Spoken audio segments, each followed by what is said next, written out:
Circuit circuit circuit ওস্তাদ, এ তো অসীম circuit. এটা আবার কেন সলভ করতে আরে বাপ রে! কঠিন। সসীম সার্কিট, শ্রেণী, সমান্তরাল, শর্ট সার্কিট, লং সার্কিট, এ তো আবার আসলে অসীম সার্কিট। চলতেই থাকবে, কতদূর পর্যন্ত ঠিক নাই, অসীম পর্যন্ত চলবে। এটা তো খুবই কঠিন হয়ে গেল। আচ্ছা চলো দেখি। অসীম সার্কিট, যেহেতু একটা অসীম সার্কিট আসছে, এই অসীম সার্কিটের দিকে তাকাই দেখো। এখানে একটা মজার ব্যাপার আছে, সেটা কি? সবগুলাই সমান্তরালে। তার মানে এখানে কিন্তু আমাদের শ্রেণীর কোনো ঝামেলা নেই। সবগুলো সমান্তরালে কেমনে বুঝলাম? সবগুলো সমান্তরাল? ওই যে বিন্দু, কি বিন্দু? বিন্দু কি দেখো, এই যে এখানে এটাও এ বিন্দু, এটাও এ বিন্দু, এটাও এ বিন্দু, এটাও এ বিন্দু। কেন? ওই রাস্তায় কোনো বাধা আছে? ওই রাস্তায় কোনো বাধা আছে? কোনো বাধা নেই। তাহলে বাধা না থাকলে ওই বিন্দুই তো চলবে নাকি? এখানে দেখো, এটা বি, এটা বি, এটা বি, এটা বি। তাহলে এইভাবে চলতেই থাকবে। অসীম সার্কিট হোক, কিন্তু সবগুলো তো সমান্তরাল, এইটুকু তো আমরা কনফার্ম। আচ্ছা তাহলে চলো, অসীম সার্কিটের জন্য আমরা কিভাবে লিখতে পারি? আসো একবার যদি আমরা এইভাবে লিখি যে আর এ বি, এ বি এর মধ্যে তুল্য রোধ, তাহলে 1 এর উপরে ইনভার্স 1, 2 এর উপরে ইনভার্স, তারপরে 4 এর উপরে ইনভার্স, 8 এর উপরে ইনভার্স, এইভাবে চলতেই থাকবে। এর পরে কি হবে? এর উপরে আবার হবে ইনভার্স। ঠিক আছে?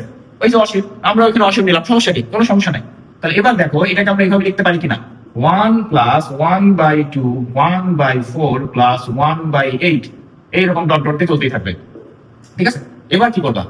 এবার কি করবা? এবার তো তুমি জানো না যে কোথায় গিয়ে শেষ হলো। তাহলে তুমি এটার সমাধান করবা কেমনে? দেখো, ভালো করে খেয়াল করে দেখো। এটা তুমি অনেক ছোটবেলায় পড়ে আসছো। সেটা হলো একটা ধারার মধ্যে পড়ে গেছে, একটা ধারা। কি ধারা? এটার নাম হলো গুণোত্তর ধারা। কি ধারা? এটার নাম গুণোত্তর ধারা। তাহলে গুণোত্তর ধারা অসীম পর্যন্ত চলতেছে। তাহলে এই গুণোত্তর ধারার একটা অসীমতক সমষ্টি আছে।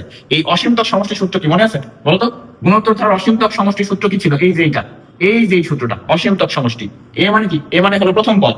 আর মানে কি? আর মানে হলো সাধারণ অনুপাত। আর মানে সাধারণ অনুপাত। সাধারণ অনুপাত কি হয়? সাধারণ অনুপাত কি হয় বলতো?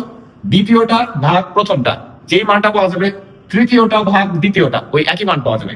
চতুর্থ ভাগ তৃতীয়, একই মান পাওয়া যাবে। সেটাই হলো সাধারণ অনুপাত। সাধারণ অনুপাত মানে সবার মধ্যে অনুপাতটা সেম, সবার, প্রত্যেকটা দুইয়ে, প্রত্যেক দুইটাকে ভাগ করলে একই মান পাওয়া যাবে। তাহলে হাফ ডিভাইডেড বাই 1 কত হয়? হাফ 0.5। 1/4 ডিভাইডেড বাই হাফ কত হয়? 0.5 হাফ। 1/8 ভাগ 1/4 কত হয়? 1/2 হাফ। তার মানে এখানে সাধারণ অনুপাতটা কত? এখানে সাধারণ অনুপাতটা হলো 1/2। আচ্ছা, প্রথম পদ কোনটা? 1। ঠিক আছে, চলো তাহলে আমরা এখানে একবার সূত্র বসাই দিই, কি হয়। তাহলে সূত্র বসাই দিলে উপরে আসে 1, নিচে হয় 1 মাইনাস 1/2। এই যে দেখো, এর উপরে ইকুয়ালস 1। Told you my